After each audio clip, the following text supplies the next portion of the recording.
Welcome to Sravani's media. రాజుగారు మీ దూకుడుకు కాస్త బ్రేకులు వేయండి సార్. ఈ మాట ఇప్పుడు తెలుగుదేశం పార్టీలో కూటమి ప్రభుత్వంలో బాగా వినిపిస్తోంది. రఘురామకృష్ణరాజు ఈ పేరుకు పెద్దగా పరిచయం అవసరం లేదు. RRR అంటూ ముద్దుగా పిలుచుకునే రఘురామ 5 ఏళ్ల జగన్ పాలనలో 4 ఏళ్ల పాటు ఒంటరి పోరాటం చేశారు. 2019 ఎన్నికల్లో వైఎస్ఆర్ కాంగ్రెస్ పార్టీ తరపున నరసాపురం పార్లమెంటు స్థానం నుంచి పోటీ చేసిన రఘురామ 31,909 ఓట్ల మెజారిటీతో విజయం సాధించారు. అయితే తొలినాళ్లలో జగన్ కు సన్నిహితంగానే ఉన్న రఘురామ ఓ బహిరంగ సమావేశంలో బొచ్చులో నాయకత్వం అంటూ చేసిన వ్యాఖ్యలు అప్పట్లో పెద్ద దుమారం రేపాయి. ఇక నాటి నుంచి రఘురామను వైసీపీ టార్గెట్ చేసింది.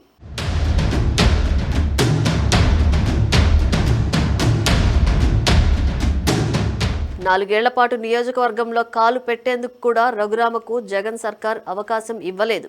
చివరికి ప్రధాన భీమవరం పర్యటనకు వచ్చేందుకు ప్రయత్నం చేసిన రఘురామ బేగంపేటలో రైలు ఎక్కి సికింద్రాబాద్ స్టేషన్లోనే దిగిపోయారంటే నాటి జగన్ సర్కార్ ఏ రేంజ్లో వ్యవహరించిందో అర్థం చేసుకోవచ్చు. ఇక జగన్ సర్కార్పై ప్రతిరోజు మధ్యాహ్నం రచ్చబండ పేరుతో లైవ్ వీడియో రిలీజ్ చేశారు RRR. దీంతో రఘురామను టార్గెట్ చేసిన వైసీపీ సర్కార్ ఒక దశలో పార్లమెంటు సభ్యత్వం రద్దు చేయాలని ఏకంగా స్పీకర్కే ఫిర్యాదు చేశారు. ఆ తర్వాత రఘురామపై రాజద్రోహం కేసు పెట్టి ఆయన పుట్టినరోజు నాడే అరెస్టు చేసి గుంటూరు సిఐడి కార్యాలయంలో కస్టోడియల్ టార్చర్ చేశారనేది ప్రధాన ఆరోపణ. ఈ కస్టోడియల్ టార్చర్పై ఇప్పటికే విచారణ జరుగుతోంది. కూటమి సర్కార్ అధికారంలోకి వచ్చిన వెంటనే రఘురామను కస్టోడియల్ టార్చర్ చేసిన ఐపీఎస్ అధికారి పివి సునీల్ కుమార్ను ప్రభుత్వం సస్పెండ్ చేసింది. ఈ కేసు దర్యాప్తు చేస్తున్న అధికారి ఎదుట సునీల్ కుమార్ కూడా హాజరయ్యారు. అయితే సునీల్ను ఇంకా ఎందుకు అరెస్టు చేయలేదు అనేది రఘురామ ప్రధాన ప్రశ్న. సరిగ్గా ఎన్నికల ముందు టీడీపీలో చేరిన రఘురామకు ఉండి అసెంబ్లీ టికెట్ ఇచ్చారు చంద్రబాబు. గెలిచిన తర్వాత అసెంబ్లీ డిప్యూటీ స్పీకర్ పదవి ఇచ్చారు.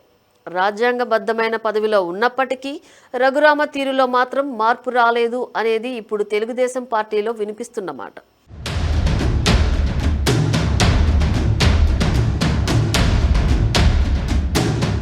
రఘురామపై సిబిఐ విచారణకు సుప్రీంకోర్టు ఆదేశించిన తర్వాత సునీల్ కుమార్ సోషల్ మీడియా వేదికగా ప్రతిరోజు రఘురామను టార్గెట్ చేస్తూ వీడియోలు పోస్ట్ పెడుతున్నారు.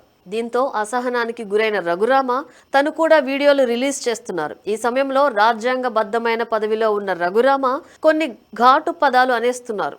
వైఎస్ జగన్ పైన నోరు జారిన రఘురామ మీడియా వ్యక్తులను కూడా కించపరిచేలా వ్యాఖ్యలు చేస్తున్నారు. వాస్తవానికి టీడీపీకి కొన్ని నియమాలున్నాయి.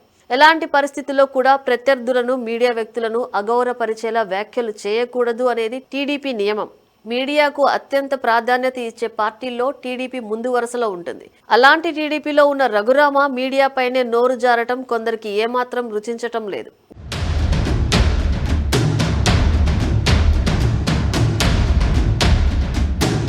తెలుగుదేశం పార్టీలో సీనియర్ నేతలు రఘురామ తీరుపై అసహనం వ్యక్తం చేస్తున్నారు. రఘురామ 9 ఏళ్ల కాలంలో 5 సార్లు పార్టీలు మారారని, వైసీపీ బీజేపీ నుండి టీడీపీలో చేరారని గుర్తు చేస్తున్నారు. రఘురామకు ఉండి టికెట్ ఇచ్చిన చంద్రబాబు డిప్యూటీ స్పీకర్ను కూడా చేశారని గుర్తు చేస్తున్నారు. సునీల్ కుమార్ వ్యవహారంలో దూకుడుగా వ్యవహరిస్తే ఇబ్బందులు వస్తాయని, అందుకే సునీల్ తప్పించుకునేందుకు ఎలాంటి అవకాశం లేకుండా జాగ్రత్తగా కేసు డీల్ చేస్తున్నారనే విషయం రఘురామ గుర్తించాలని కోరుతున్నారు. ఆవేశంతో పనిచేస్తే చంద్రబాబుకు జగన్కు తేడా ఏముంటుందన్న నేతలు ఈ విషయంలో రఘురామ కూడా కాస్త దూకుడు తగ్గిస్తే బాగుంటుందని హితవు పలుకుతున్నారు.